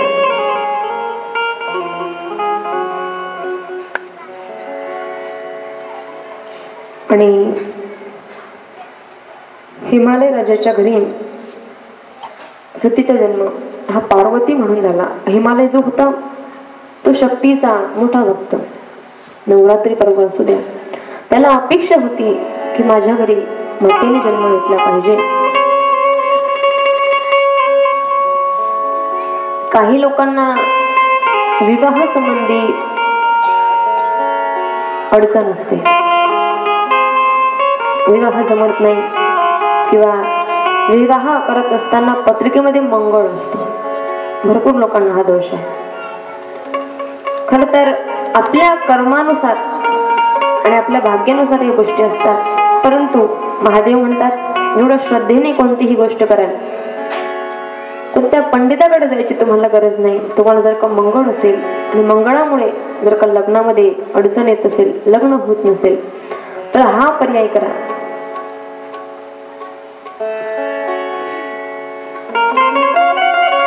महिन्यातून प्रदोष येत असतो, त्यापैकी बहुम प्रदोष ज्याला आपण म्हणतो त्या बहुम प्रदोष याचा उपवास हा जर का ज्याचा विवाह जमत नाही किंवा मंगळ आहे पत्रिकेमध्ये त्यांनी केला तर नक्कीच मंगळ दूर होतं. कारण मंगलकारी शिव महापुराण कथा आणि अमंगळाचं मंगळ करणारा भगवान महादेव. अमंगळ असलं की मंगळ करतो. आणि जर का पत्रिकेमध्ये मंगळ असेल, त्रास असेल, तो त्रास नक्कीच या उपायाने पूर्ण होतो. कुठे दूर जायची गरज नाही. ज्यांचा विवाह जमत नाही त्यांनी बहुम प्रदोष हा उपवास करायचा. 11-21 जसं जमेल तसं. तुम्ही ताई बहुम प्रदोष 3 महिन्याने येतो, 4 महिन्याने येतो. पण ऐका, पहिला उपवास हा बहुम प्रदोषला असला पाहिजे. नंतर तुम्ही तुमच्या इच्छेनुसार 5, 11, 21 करू शकता. पण बहुम प्रदोष केला पाहिजे. भरपूर प्रमाणात या उपवासाचं फळ आहे. आणि मी तुम्हाला दुसऱ्या दिवशीच्या कथेमध्येही सांगितलं होतं महादेवाला टाळी वाजवणं आवडतं. 3 टाळ्या वाजवल्या की महादेव प्रसन्न होतो. तर भगवान कृष्णांनी पुत्र प्राप्ती व्हावी म्हणून महादेवाला 3 टाळ्या वाजवल्या होत्या. कशा करता? पुत्र प्राप्ती करता. देवाकडे टाळ्या वाजवा. जेव्हा हे भजन होतं ना तेव्हा टाळी वाजवायची, नामचिंतन करायचं. टाळीचं अगणित फळ आहे. ऐका, हिमालय राजाच्या घरी सतीदेवी अवतार घेते आणि तिचं नाव होतं पार्वती. पार्वती तिला नाव दिलं जातं. जशी सतीमाता लहानपणापासून देवाचं चिंतन करते तसंच ही पार्वती मैया सुद्धा जन्माला आल्यापासून महादेवाची पूजा करते. झालेली चुकी सतीमातेला कळत असते आणि महादेवाचं चिंतन ही सतीमाता करत असते. आणि सतीमाता महादेवाचं चिंतन करत असताना हिमालय राजा पाहतात. हिमालय जो आहे हा एक पर्वत आहे. पर्वताच्या घरी सतीमातेने पार्वती रूपाने अवतार घेतला आणि त्याची जी पत्नी आहे तिचं नाव आहे मीना. नारद महर्षी पाहतात ब्रह्मदेवाला सांगतात, पितामह, सृष्टीचा भार हा महादेवाकडे दिलेला होता, पण सती मातेच्या चुकीमुळे सृष्टीचं संपूर्ण पाहिजे तसं विस्तार झाला नाही. आता सती मातेचा जन्म हिमालय राज्याच्या घरी झालेला आहे आणि त्यांच्या विवाहाचा प्रस्ताव घेऊन आपण महादेवाकडे जाऊया. पण महादेवाची अवस्था पाहिली तर सतीच्या वियोगामुळे जटा मोकळ्या करून महादेव समाधीस्थ बसलेले, विसरलेले जटा. एवढी समाधी लागली ती समाधी दुसरं कोणी भंग करू शकत नाही. जर का समाधी भंग केली तर महादेव तिसरा डोळा उघडतील आणि सृष्टीचा नाश करून टाकतील. या भीतीमुळे कोणी त्यांच्या जवळ जात नाही. पण ऐका, महादेवाला विष्णू प्रिय आहे. रामाचं चिंतन करतात. भगवान विष्णूने मनावर घेतलं आणि विष्णू गेले, महादेवा तुमचा डोळे उघडा, बघा सृष्टीचा विस्तार करायचा कार्य तुमच्याकडे. सती मातेचा जन्म पूर्ण झालेला आहे, तुम्हाला त्यांच्याशी लग्न करावं लागेल. महादेव म्हणाले, मी लग्न करणार, पण तिने माझ्या अटी मान्य केल्या पाहिजे. मागच्या वेळेस ती माझ्या शब्दाला पाडू शकली नाही आणि म्हणून सृष्टीचा भार, सृष्टीचे नियम राहिले. जशी मी माझ्या आराध्याची सेवा करतो तशी तिनेही आराध्याची सेवा केली पाहिजे. माझं म्हणणं तिने ऐकलं पाहिजे. दुसरी अट आणि तिसरी अट, जेव्हा मला इच्छा असेल तेव्हा तिने सगळ्या गोष्टी केल्या पाहिजे, तरच मी तिला पत्नी म्हणून स्वीकारेल, नाही तर स्वीकारणार नाही. पतिव्रतेचे काहीतरी नियम आहेत. रागवले असतील, मी मागच्या वेळेस पण सांगितलं कालच्या कथेमध्ये, जी आपल्या पतीला समजूत घालते ना ती खरी स्त्री आहे, खरी पत्नी आहे. असू द्या अडचण, येऊ द्या ना, जी समजून सांगण्याचा प्रयत्न करते ती पत्नी. अर्धांगिनी का म्हणतो आपण? आपला अर्ध टेन्शन जी ती घेते तिला अर्धांगिनी म्हणतात. माझ्यासाठी जर का पार्वती मान्य करत असेल तर मी तिच्याशी लग्न करेल, नाहीतर करणार नाही. पार्वती होतेच तिथे. लग्न जुटवायला असा व्यक्ती पाहिजे, त्याने फक्त सांगायला पाहिजे हो म्हणा, बाकी आम्ही पाहून घेऊ. मध्यस्थी व्यक्ती चांगला असला की लग्न झाल्याशिवाय राहा. यांचं मध्यस्थी नारद महर्षी होते. विष्णू हो म्हणा, फक्त हो म्हणा. लग्न करायचंय ना, हो म्हणा. 10 बिघे शेती आहे का? हो म्हणा. नोकरीला आहे का? हो. आई वडील नाहीत का? हो म्हणा. पगार किती आहे? हो म्हणा. मागेल तेवढा म्हणा. पोरगी शेतात जाणार नाही? हो म्हणा. जो मध्यस्थी तो हुशार पाहिजे. मध्यस्थी हुशार होते नारद महर्षी. प्रभू नुसतं हो म्हणा. हो म्हणायला पैसे लागत. वा,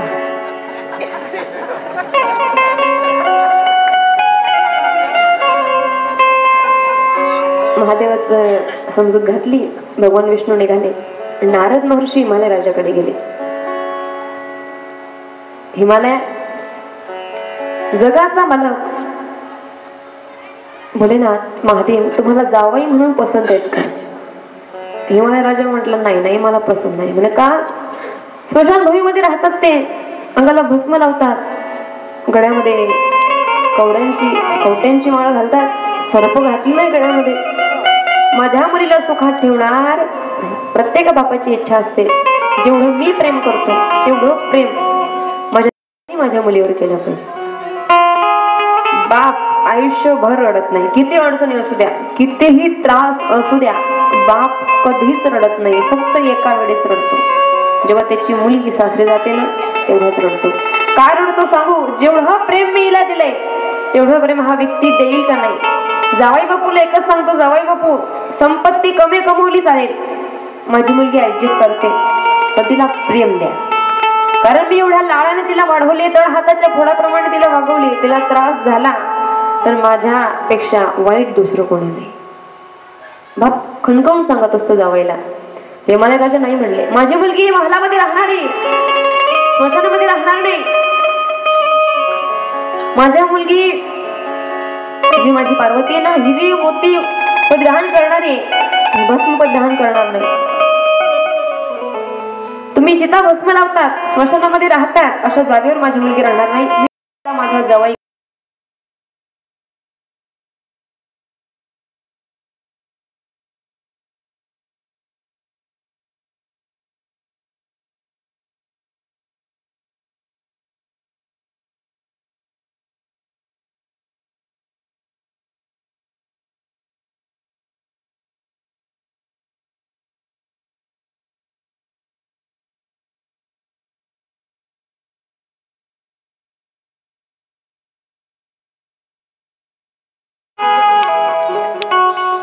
महिन्यानेही सांगितलं, अहो बघा आपली मुलगी आता मोठी होते, महादेवाची महिमा तुम्हाला माहिती नाही, तो जरी घोडा असला ना तरी पृथ्वीचा देवता आहे. आई आपल्या मुलीकडचं चांगलं पाहत असते बरं. पृथ्वीचा देवता आहे तो, पृथ्वीचा राजा आहे, आपल्या मुलीला सुखात ठेवे. आणि पहा ना तुम्ही, जन्माला आल्यापासून महादेवाची पूजा करते ती. तिला जो आवडतो ना तो तिला देऊन टाका, तिचा आनंद द्विगुणित होईल. हिमालय राजाला पटलं, म्हणजे सगळं बरोबर आहे, पण जशी विधी करतात तशीच विधी लग्नाची करावी लागेल. नारद महर्षी म्हणले हो चालेल. आणि लग्न ठरलं, तारीखही काढली. आता महादेव हे वरात असते ना, वरात घेऊन आले. त्या वरातीमध्ये काय आपल्यासारखे नव्हते. भूत, पिशाच, वेताळ, सुरहेड, डाकीन म्हणतो आपण, असे लोक. कारण महादेवाच्या आसपास तेच राहणारे सगळे वराडी. ते वराडे हिमालयाच्या वराड्या मी पाहिले आणि बेशुद्धच पडले. डोळे फुटलेले प्रेत, एक पाय नसलेलं भूत, एक हात नसलेलं भूत, नाक नसलेलं भूत, पोट फाटलेलं, कपडे व्यवस्थित नाही, फक्त वरच धडे खाली पाय नाही, फक्त पायात तोंड नाही, असे भूत पाहिले. सांगू का, ही लग्नामध्ये वरात आणण्याची पद्धत ते महादेवाच्या लग्नापासूनच आहे, तिथूनच सुरुवात झाली.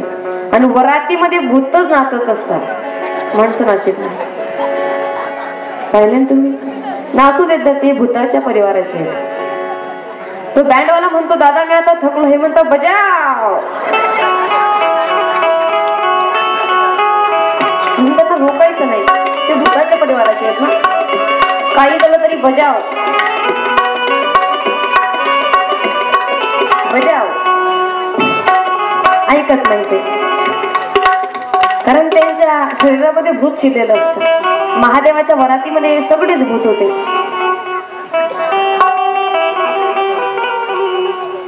आणि आता लग्नातील वरातीमध्ये त्या प्रवेशद्वारापर्यंत नवरदेव आला की नवरदेवाची पूजा करतात ना इकडे. ओ पिंपरू करतात ना, आक्कड सासू करते ना. हा, नसली तर कोण करते? जी नवरीची मोठी बहीण आहे ती आरती करते. आरती करण्याकरता पार्वती मातेच्या बहीण गेल्या. ब्राह्मण भावांनी विचारलं, महादेव तुमचं नाव काय? म्हणजे भोलेनाथ, शंकर, कोणी कोणी मला दीनानाथ म्हणतं, कोणी कोणी कुबरेश्वर म्हणतं, कोणी कोणी विश्वेश्वर म्हणतं, कोणी कोणी नागेश्वर म्हणतं, तर कोणी कोणी त्र्यंबकेश्वर म्हणतं, कोणी कोणी सोमनाथेश्वर म्हणतं, तर कोणी कोणी सोमेश्वर म्हणतं, कोणी कोणी रामेश्वर म्हणतं. माझे अनेक नाव आहेत. आणि तुमच्या पित्याचं नाव काय? आता जो मध्यस्थी होता महादेवाने त्याच्याकडे पाहिलं, तो ऑनलाईन मला सांग माझ्या पित्याचं नाव काय. नारद महर्षी म्हणजे सांगा ब्रह्मदेव. तुमच्या आजोबांचं नाव काय? काय सांगायचं? सांगा विष्णू भगवान. आणि विष्णू भगवानच्या वडिलांचं नाव काय? शंकर भगवान म्हणले, हे बघा माझे पिता ब्रह्मा आहेत, ब्रह्माचे पिता विष्णू आहेत, आणि त्या दोघांचा पिता मी आहे. माझा बाप ब्रह्मा आहे, ब्रह्माचा बाप विष्णू आहे, आणि दोनांचा बाप मी आहे. काय करणं तुम्हाला सांगा. ब्राह्मण बुवा शांतच बसले. ठीक आहे बाबा, आमचं काय म्हणणं नाही. या प्रवेश केला. आता तोच लग्न सोहळा आपल्याच गावातले महादेव पार्वती. महादेव पार्वतीच्या लग्नामध्ये आपण नव्हतो, म्हणून आज शंकर पार्वती यांचा विवाह आज होणार आहे. विवाह करता आहेर आणलाय ना, बचत गट टाक भांड्याचा आयर आणला नाही ना? हा, वा वा. आता तो लग्न सोहळा आपण पाहणार आहे, तर सगळ्यांकडे त्या ठिकाणी हाताने आपण टाळी वाजवायची आणि त्या वरातीचं स्वागत करायचं. जसं लग्न होतं तसं लग्न या ठिकाणी होणार आहे. नवरीचे मामा, नवरदेवाचे मामा यांनी सज्ज व्हायचं आहे. शेखर दादांनी इकडे यायचं. पुजारी शेखर दादा मुलांचे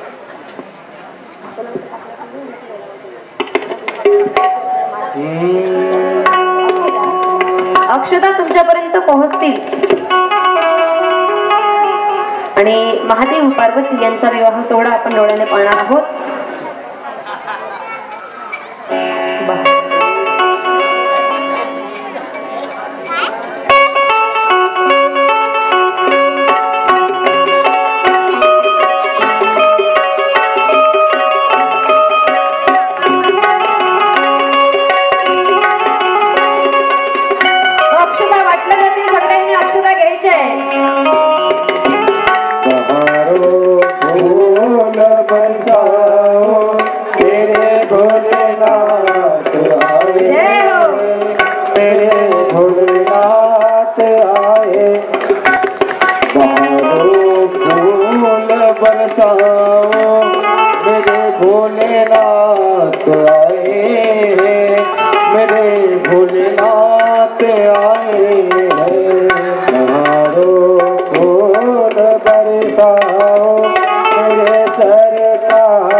नवरदेवाची पूजा, महादेवाची पूजा दारामध्ये करायची आहे.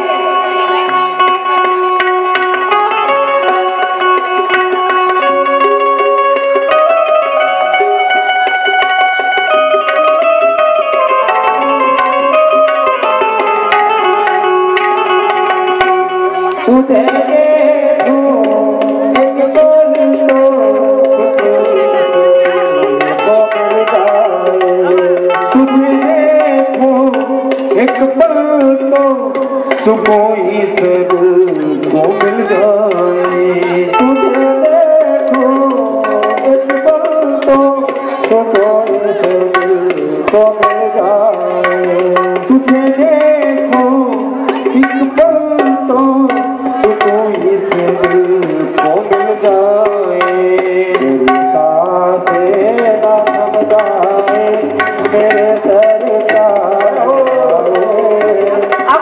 भूत वेगळ्यांना पाठवा.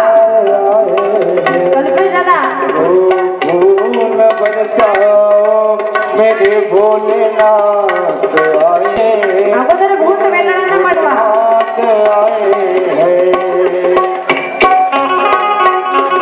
आता महादेवाची जी वरात आहे तिच्यामध्ये सगळे भूत प्रेत पिशाच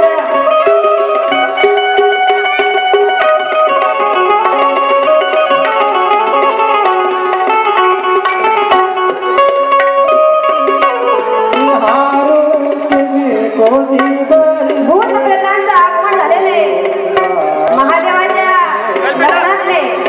याचं वऱ्हाडी पाहून हिमालय राजाचे जे वऱ्हाडी होते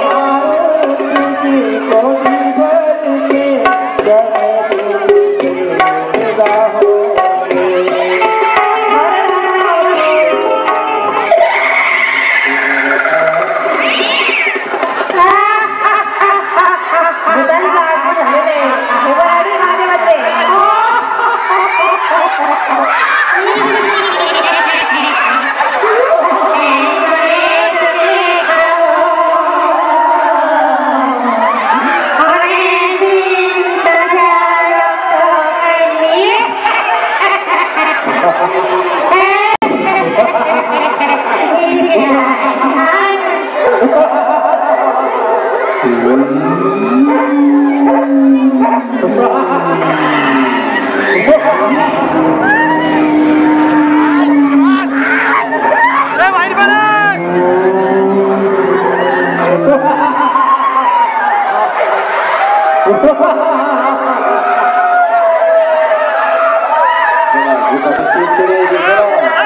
स्टेजकडे यायचंय.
मेरे भोलेनाथ आए हैं, मेरे भोलेनाथ आए हैं।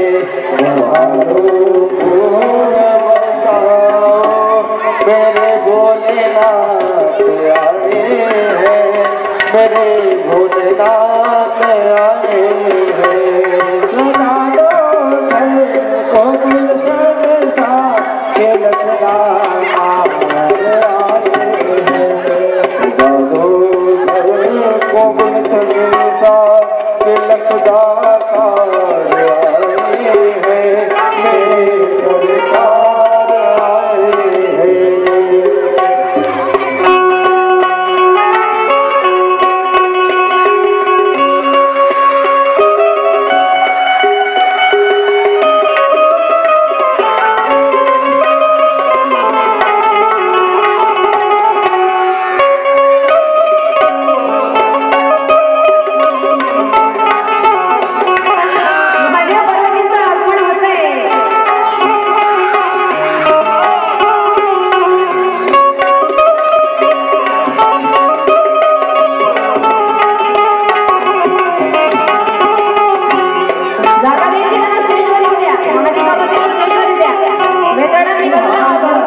सावधान सावधान शुभ मंगल सावधान सावधान शुभ मंगल सावधान। महादेव पार्वतीचं दर्शन सगळ्यांनी घ्यायचंय। सावधान सावधान शुभ मंगल सावधान सावधान शुभ मंगल मंगल विराल। भूतांनी शांत बसा, खाली बसा, खाली बसा। देव साक्षी लाभे वरदान, देव साक्षी लाभे वरदान, शुभ मंगल सावधान सावधान शुभ मंगल। चला नवरीचे मामा नवरदेवाचे मामा स्टेजवर यायचे। सावधान सावधान किती भाग्य आहे त्यांचं, महादेवाचे मामा पार्वतीचे मामा म्हणतायते। चला आता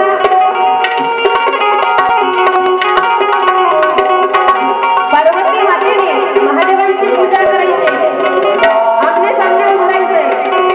शुभ मंगल मंगल विधान, शुभ मंगल मंगल विधान, शुभ मंगल। नंदीकेश्वरांना थोडे करा, शुभ मंगल सावधान सावधान।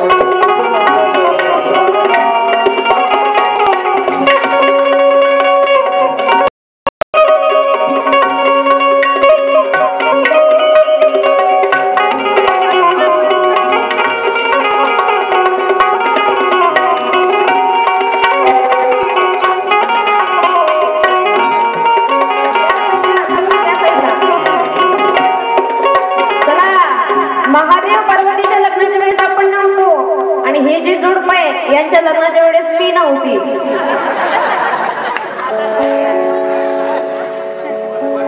त्यामुळे आता आपण मंगलाष्टक म्हणणार आहे. त्याच्या अगोदर पार्वतीने महादेवांचं पूजन करायचं. अगोदर पूजन करू द्या.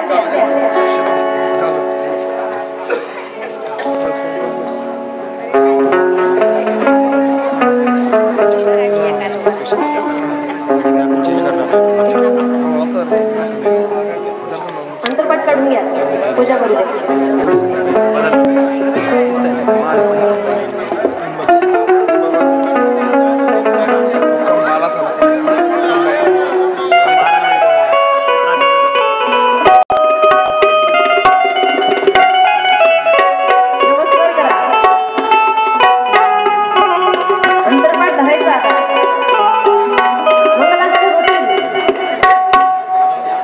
महादेवाने पार्वतीच्या हातामध्ये हार द्यायचे.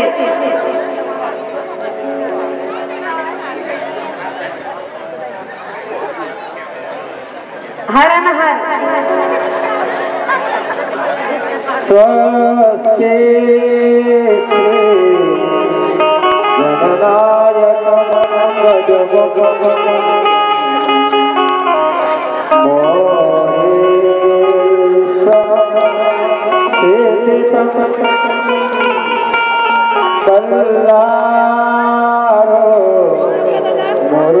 विनायक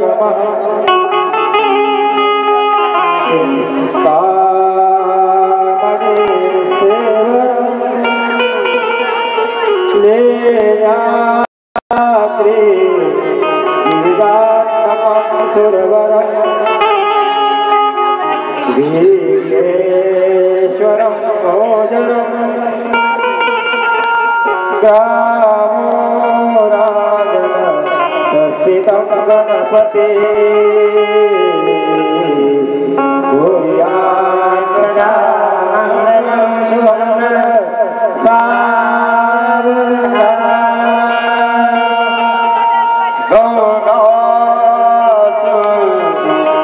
सरस्वती जयमुना गोदावरी नर्मदा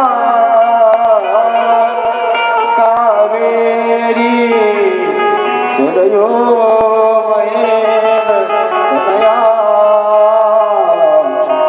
भगवती वेदिका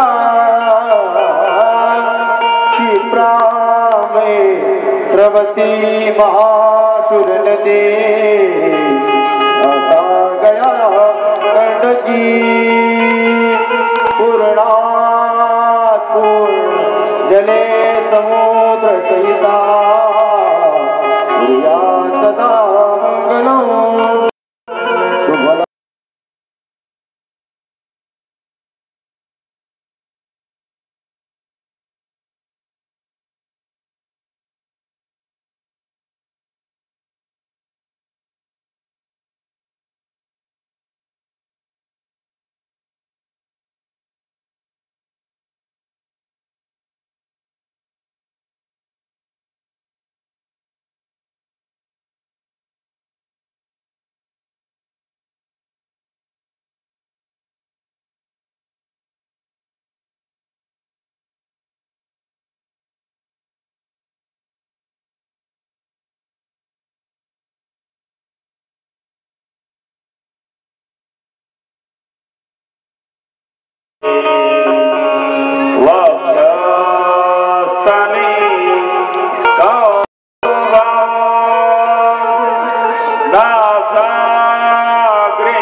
चंदनम सुललितम कंठी जमुनावनी गोपाश्री परिवेष्टितो विजयते गौर्या सदा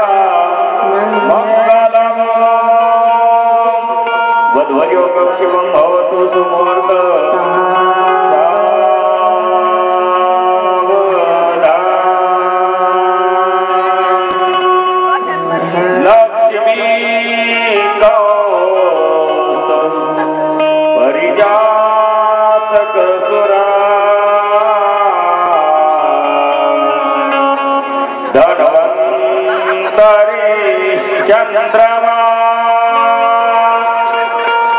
गाव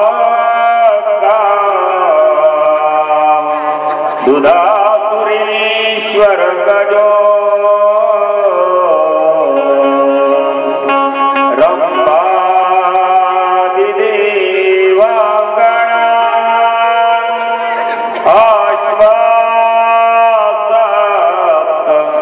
मुखी विषम हरिगणो शंको वृजं जामुडे रत्नानीय चतुर्दश प्रतिदिनो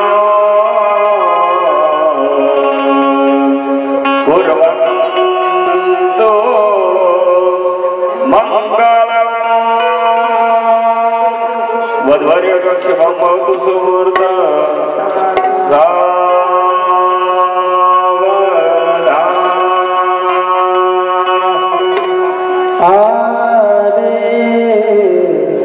लग्ना बड़े समेत नवरा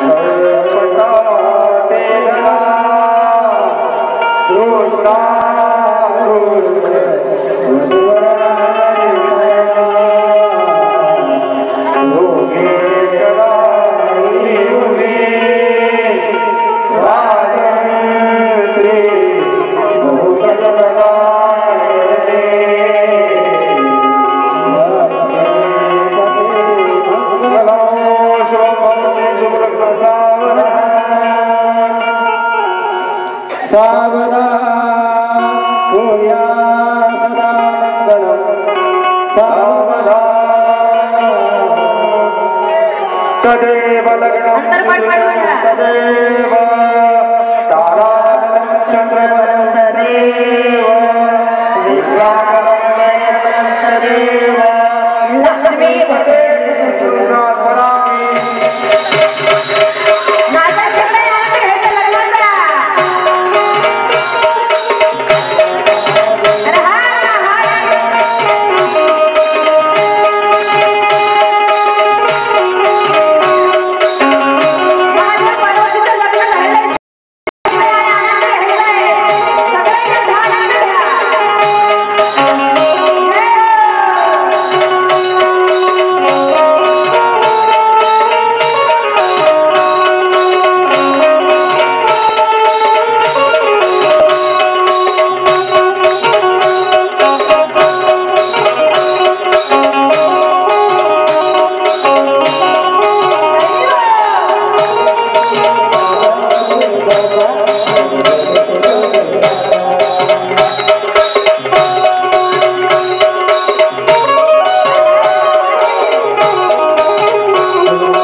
या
सकरतोंडीचे गाणे गावा